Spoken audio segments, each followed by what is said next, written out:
Morning, everybody. Thanks for joining us today. I'm Jim Bacon, contributing editor to the Jefferson Council. We are delighted to host a conversation with Brad Wilcox, University of Virginia sociology professor specializing in family studies. His most recent book, Get Married: Why Americans Must Defy the Elites, Forge Strong Families, and Save Civilization, has created quite a stir.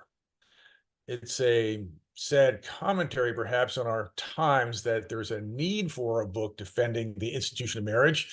But in the age of me first hedonism and third wave feminism, and in an age in which terms like birthing person have entered the vocabulary, it is fair to describe Brad as one of the most important intellectuals of our era. So a couple of notes just before we jump in. Brad and I will chat for about 20 minutes. Then we'll open up the webinar for about 10 minutes for questions.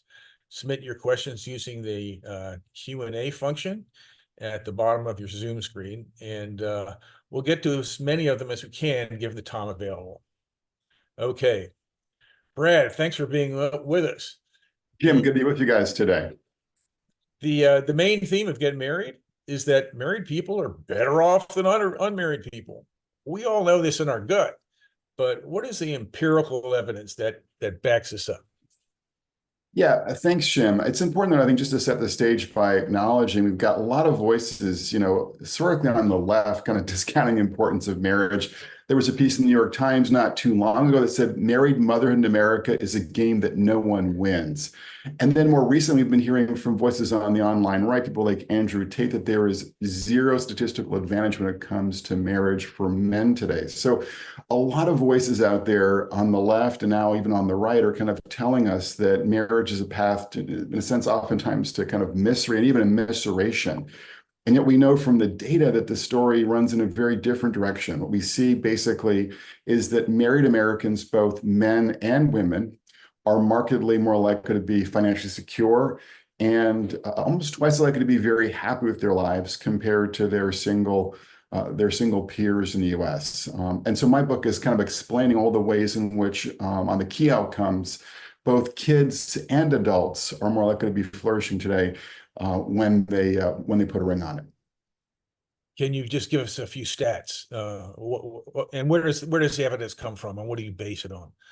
So I look at a lot of different data sets. I look at the general social survey for things like happiness. I look at census data for evidence on financial security and other data sets. We did a YouGov survey as well to kind of look at what predicts strong and stable marriages in the data. And so we see, for instance, when it comes to happiness in America today, that just to take women, for instance, what we see is that married moms are about 40% of them are very happy with their lives compared to, only 22% of single and childless women. So, a pretty big divide there. We also see too, on the kind of the worst outcome for happiness, that single and childless women, about 25% of them are not very happy compared to just 13% of married moms. So that's kind of one indication of the happiness story. When it comes to financial security and in your 50s, which of course is important, kind of leading into kind of that retirement age, what we see is that married men and married women have about 10 times the assets as their never married peers. So just kind of, huge differences in these kind of financial and happiness patterns that vary on average between married folks and unmarried folks in America today. Okay. Yeah, as I understand your argument, I mean, you're one of the things you're saying is that it's that the institution of marriage itself contributes to this well-being and happiness. Now, obviously, there's a big debate over which way the causality runs. I mean, does marriage make people happier, or conversely, are neurotic, depressed, and self-absorbed people just less likely to sustain a marriage if they actually even get married? So why do you say it's the institution of marriage itself? I want to make quick 3 points. The first point basically is that, again, when you look on social media, when you look in the media more generally, you often hear that married men and women are not doing as well as their single peers. And yet descriptively, there's just no question in the data that that's false. So that's one thing that's important to note here, just to begin, this conversation on this question. The second thing is kind of think about what are the mechanisms that might be at play here. And what I argue in the book is that we're social animals, to kind of paraphrase Aristotle. And so our friendships and our family relationships, especially our marriages, end up being pretty important for most of us. And in particular, think about the ways in which kind of having a spouse in your corner gives your life a sense of meaning and direction and purpose and stability is the thought there. To have someone kind of in your corner that is helping you navigate both the highs and lows of life. And then when it comes to kind of more rigorous evidence on this score, we have both now today twin studies, including twin studies done from UVA scholars. And then we also have kind of longitudinal research that I think is pretty compelling. So on the happiness question, for instance, the economists Sean Grover and John Helliwell have been tracking people over the course of their lives. And what they find is that even controlling for kind of pre-existing like education and emotional challenges and strengths, they still find that people who are getting and staying married are doing much better on the happiness front, especially when it comes to midlife. In their words, a causal effect at all stages of the marriage, from prenuptial bliss to marriages of long duration, kind of emerges in their research. Then when it comes to things like the economic outcomes, we see twin studies, for instance, in Minnesota that indicate that male twins who are married earn about 26% more than their male twins who are not married. So it's kind of pretty strong, evidence that this is not just about selection effects. Now, I want to be clear here. I also talk in the book about the ways in which more educated, more affluent, more conservative, more religious, more Asian Americans are more likely today to be married. And so there's certainly a selection effect, in play here when it comes to marriage today. But I think there are also ways in which the institution of marriage per se tends to help a lot of us, of course, not everyone, live more financially secure, actually healthier lives, and more emotionally satisfying lives on average. Well, you mentioned those four key demographic groups. Let's discuss those briefly. I mean, in the book you call them the strivers, and then the faithful, conservatives, and Asian Americans. So what is it about these groups that enable them to have better marriages, more lasting marriages? Right. So again, kind of for your listeners, there are four groups that I call the masters of marriage: Asian Americans, conservative Americans, strivers or college educated Americans, and then the faithful religious Americans. And what they tend, Jim, to have is a couple of things going on in somewhat different ways, right? Things related to cash, to culture, and to community. So when it comes to cash, they tend to have more income and more shared assets, and those things tend to strengthen and stabilize marriage in ways that I think are pretty obvious. But also on that economic front, they tend to have husbands or men who are stably employed, and that still tends to matter a lot for marriage in America today. So that's, I think, part of the story for a lot of these groups. The second thing is about culture that they tend to have. And they tend to kind of have a commitment to marriage that tends to be higher. They recognize and appreciate that it's a core institution for themselves and for their kids, maybe even for the country at large, that motivates them to get married in the first place and then to stay married in the second place as well. And on the culture basis, it's just kind of important to underline the ways in which, commitment is linked to both obviously happier marriages, but also to more stable marriages. And we are, unfortunately, Jim, today seeing some pretty dramatic differences when it comes to a number of these groups and other groups in America. So one of the things that I point out in the book, for instance, is that conservatives are about 38 percentage points more likely to embrace the classic idea that kind of any sexual partner outside of your marriage is a bad idea. And that liberals now are less likely to embrace that classic fidelity norm in terms of just attitudes in the general social surveys. It's kind of one example of how today, unfortunately, a lot of the virtues and values that we kind of associate with marriage have become, a matter of ideological disagreement. And that's relevant today, kind of who's succeeding, who's flourishing in marriage today. And then when it comes to community, what we know is that birds of a feather, Jim, flock together. So if you've got friends who are kind of living more marriage and family-centered lives, they're going to support you in doing the same. And they're going to often give you an example sometimes They're going to kind of help you when things are going, in a bad direction.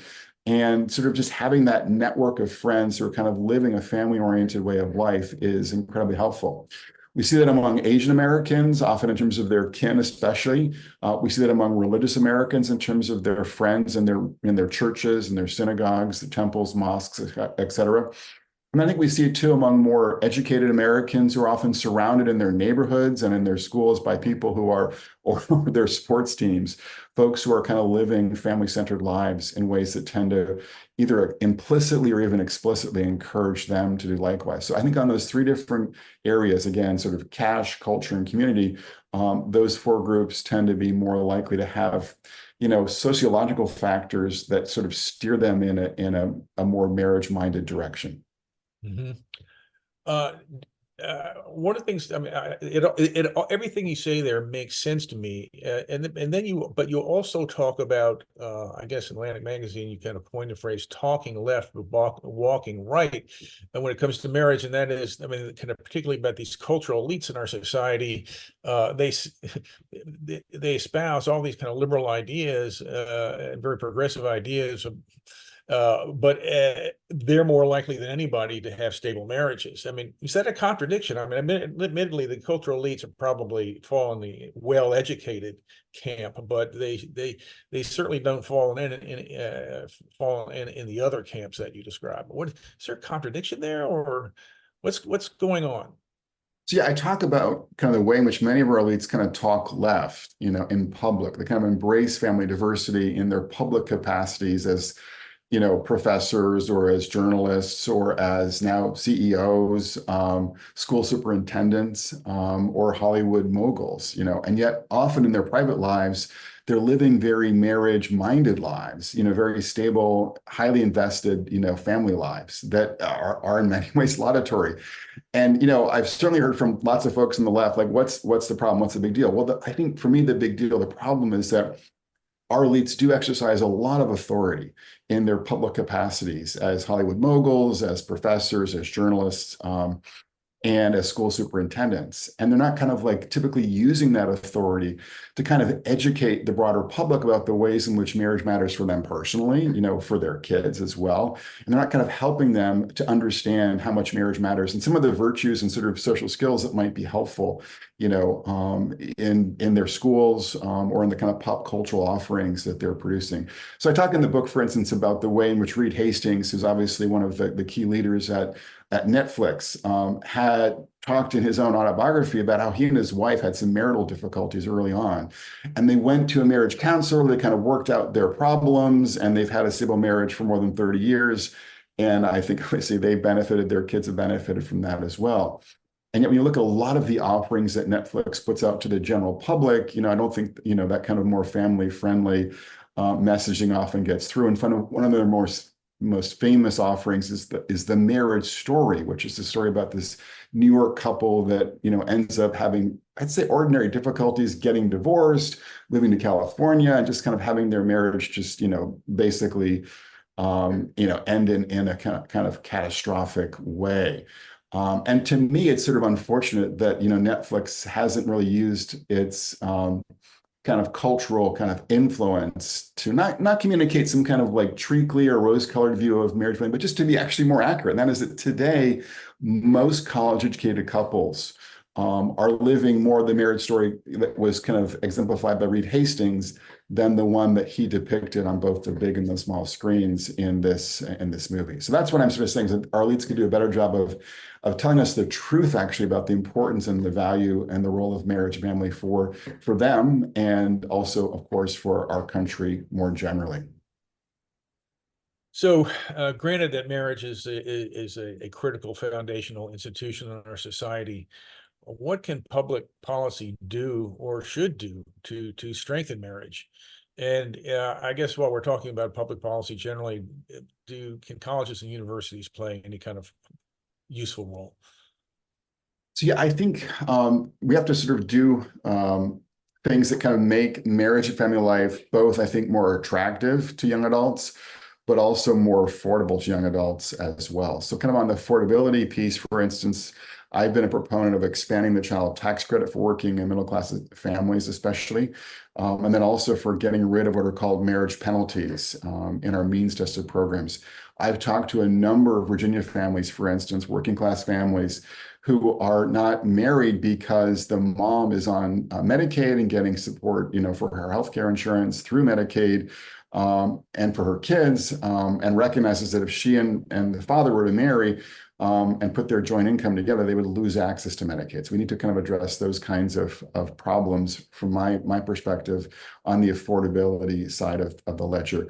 On the sort of making marriage more and family more appealing, I think we have to recognize from a public policy perspective how much education at all levels matters for kind of shaping the hearts and minds of our kids and of our young adults.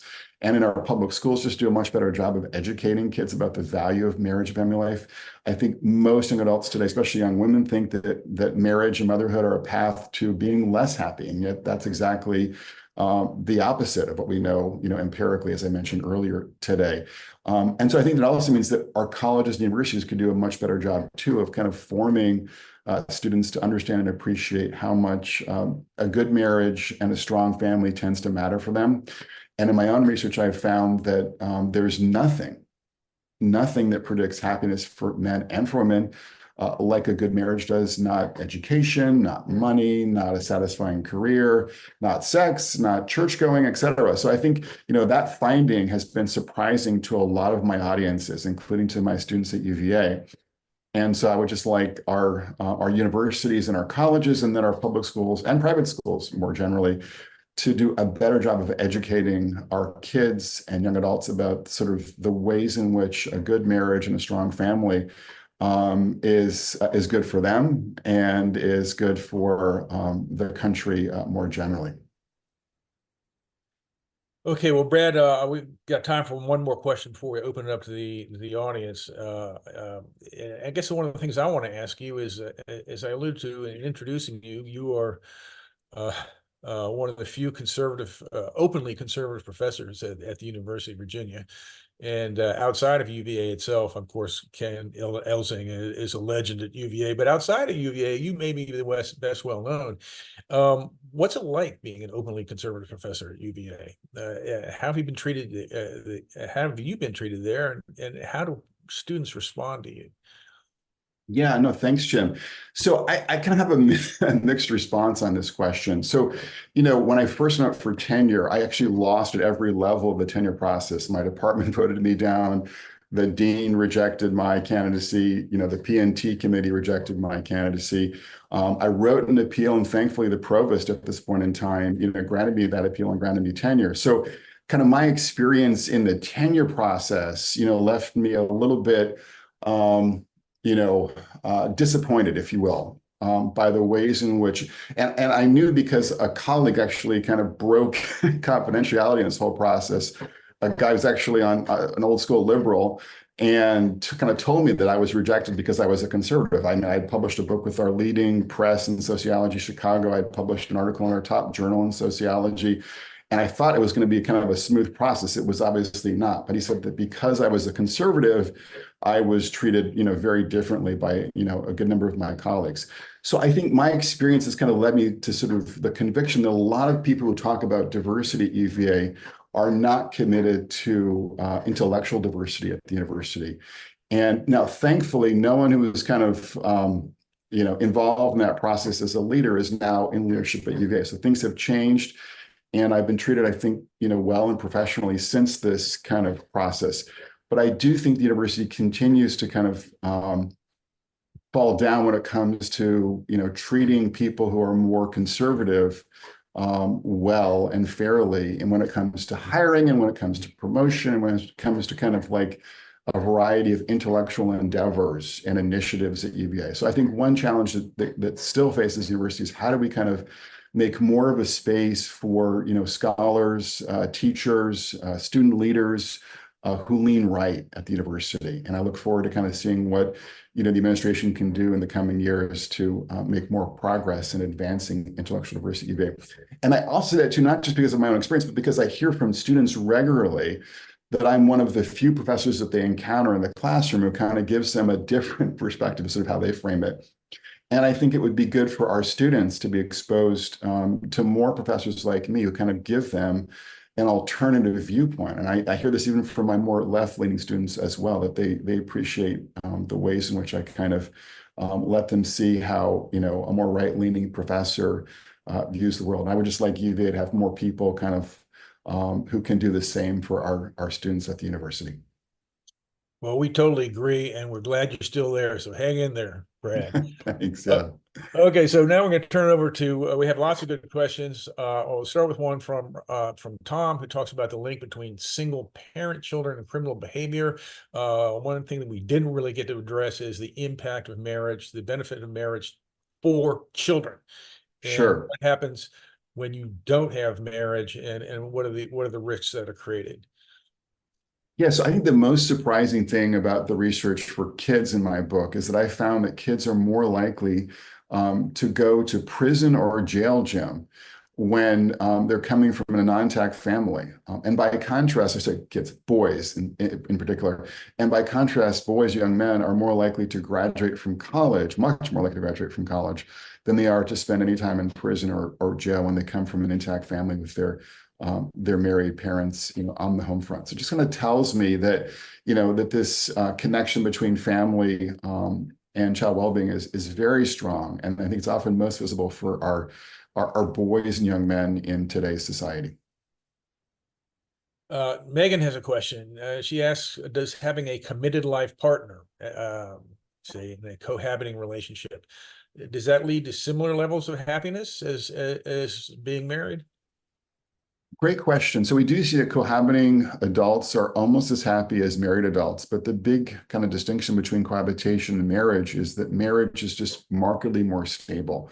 We look at kids, for instance, and see in a lot of the research that kids who are born to cohabiting parents are about twice as likely to see their parents break up compared to kids who are born to married parents. So kind of just all the rituals, the norms, the values that we associate with marriage tend to reinforce a kind of stability premium for both families and for adults that is not enjoyed as much for cohabiting adults. Another question from Kate, I guess, is very similar. Any insights into the impact of having divorced parents on an adult's inclination to enter marriage? Well, we do see that kids whose parents have gotten divorced are more likely to, I think, have a kind of skeptical or jaundiced view of marriage. And they're more likely to end up themselves getting divorced and to cohabit. So I think there are some vulnerabilities there that we have to sort of be attentive to. And I certainly kind of talk with this issue when I'm talking about divorce and child well-being with my students at UVA. So one piece of advice here, for instance, is if you come from a home where there's been a divorce or there's some kind of family instability, and I was raised, just to be clear, by a single mom, it's helpful for you to find, if you can, obviously it's not always possible, but for you to find, a boyfriend or a girlfriend and then marry that person who comes from an intact married family. And so my wife, her parents are still married today. And I think she just kind of benefits from having, in her head, that template of a very long and very stable marriage that helps her to kind of, navigate our marriage and family life in a way that is different than my own, life experience. Dustin asks if the public is the public really becoming less convinced that marriage is a net benefit, or is it more a matter of what he calls the chattering class just kind of making that case? Is this the general public, or is this just coming from the elites? So I certainly argue and see in the opinion data that kind of our elites have in many ways kind of often led the way in kind of taking a more progressive position on family issues. And you can look at this in terms of divorce attitudes in the 70s, or more recently, kind of, the case for polyamory that's coming out from some elite precincts as well. But, this is obviously kind of filtered down to ordinary Americans as well. So ordinary Americans are less likely to kind of embrace marriage today than would have been the case, 40 or 50 years ago. But one of the things that's striking about the data, though, Jim, is that we're seeing that even though a lot of people think that marriage is less important today than it used to be, say 40, 50 years ago, on some key outcomes, we have more and more evidence that marriage matters more, especially perhaps for kids. So when it comes to college graduation, obviously a very relevant, outcome for this audience. we see data that indicates that the effect of coming from an intact married family is greater for millennials in terms of their college graduation odds than it was for boomers. We also see kind of similar trends when it comes to things like school suspensions and just educational attainment more generally. In other words, there's something about kind of having a married family in your corner that seems to matter more for our kids today than it did in an earlier generation. And I think that's partly because today, Jim, married dads are even that much more engaged with their kids than was the case for a lot of our fathers and grandfathers. And so for kids who don't have the benefit of stably married parents and that engaged dad, I think in some ways it matters more for, for them than it did in some earlier era. Yeah, the engaged dad, that is really critical, and maybe we'll have a chance to get back to that in a sec. Just want to ask a couple more audience questions. Walter wonders about no-fault divorce. Was that a huge sociological mistake? Is there any way to undo it? So I do think that no-fault divorce, as it kind of rolled out, was overdone. And I think there is space for kind of reforming contemporary divorce laws and ways to kind of be more just towards, those spouses who invested in the marriage, both materially and in terms of with the kids, and then are left for, no real reason that would be, there was no abuse, there was no abandonment, there was no drug use, there was just kind of these ordinary challenges that crop up in most marriages, and one party just wanting to kind of get a fresh start. I think those kinds of divorces are ones where we could do better by those spouses in terms of both how we think about financial arrangements and also custody arrangements. And so I do think as we kind of go forward, there's room for kind of divorce reform that would like have more consistent waiting periods for couples with kids. That would try to educate, people who are considering divorce about how it affects them and especially their children. And then again, to think about trying to maximize, especially a 50-50 genuine division of child custody in cases where there are not, clear issues like, abuse or drug, issues or other things that would be, relevant in these kinds of situations. So, Brad, one of the interesting things about your book was that whereas most of it was kind of sociology and public policy, there was a little bit of kind of personal advice kind of mixed in there. And one of our readers asks, what are some of the practices that data show strengthen marriage relationships? Yeah, so one of the things that's come out in kind of response to the book and the topic more generally is that a lot of Americans still think that 1 and 2 marriages end in divorce, and that's no longer true. Most marriages today, Jim, go the distance. But there's some things you can kind of do to even more kind of dramatically increase your odds of being stably and successfully married. And so one of those things is just to graduate from college. And we can debate about if that's a selection effect or something else, but it's obviously a source of, I think, some degree of comfort for my students and for, I think, this audience as well. A second thing that we see is kind of regular date nights where couples are kind of working to kind of keep the romance alive in their marriages seem to be linked to both happier and more stable marriages. A third thing that I see in the data is that kind of taking a more protective approach for husbands towards their wives, both I think kind of like in terms of safety, but also in terms of like social situations, so kind of keeping an eye out for, for their wives' well-being seems to be strongly linked to wives' reports of marital happiness and their sense of marital stability as well. Another thing that I see in the data is that regular shared religious attendance is a huge predictor of both marital happiness, also sexual frequency, surprisingly, and marital stability as well. So kind of plugging into a community that tends to honor marriage and family also seems to be, of benefit. So these are some of the kinds of practical, I think pieces of advice you can kind of take away from the book. And again, they kind of relate in some ways too to kind of like culture and cash and to community that we need to kind of bear in mind as we're looking to forge better marriages for our day today. Okay, one more question. This is going to have to be really short because we'll run over. Anna asks, what about a situation where a parent has passed away fairly early in the child's life? The marriage, strong marriage, but you're missing a parent. I guess maybe step parents can enter in the situation. I mean, what What's your observation? Yeah, so I think one of the striking things about the data, and I was raised by a single mom, my dad died when I was 3, so this is very relevant for me, is that we see that kids who are raised in homes where there's been a death do markedly better than kids who've been raised in a home where there's been a divorce. So we have to kind of recognize there are some, differences in sort of how this affects children. But I think if you're thinking about remarriage, just to be very attentive to the ways in which, you need to really be looking at, a potential spouse in terms of their suitability, not just as a romantic partner, but also as a parent, and to move slowly and to not kind of expose your kids to a lot of different adults, in the romantic arena. So one thing that we see is that kids thrive on stable relationships with stable caregivers. And so I think for, people who have been, widowed, it's just kind of important to move slowly and kind of not to bring someone into the picture until you're really sure this is going to, likely lead to marriage. All right. Well, Brad, thanks so much for being with us. Absolutely stimulating conversation and brilliant book, and we wish you the best of luck. Thanks, Jim. Great to be with you.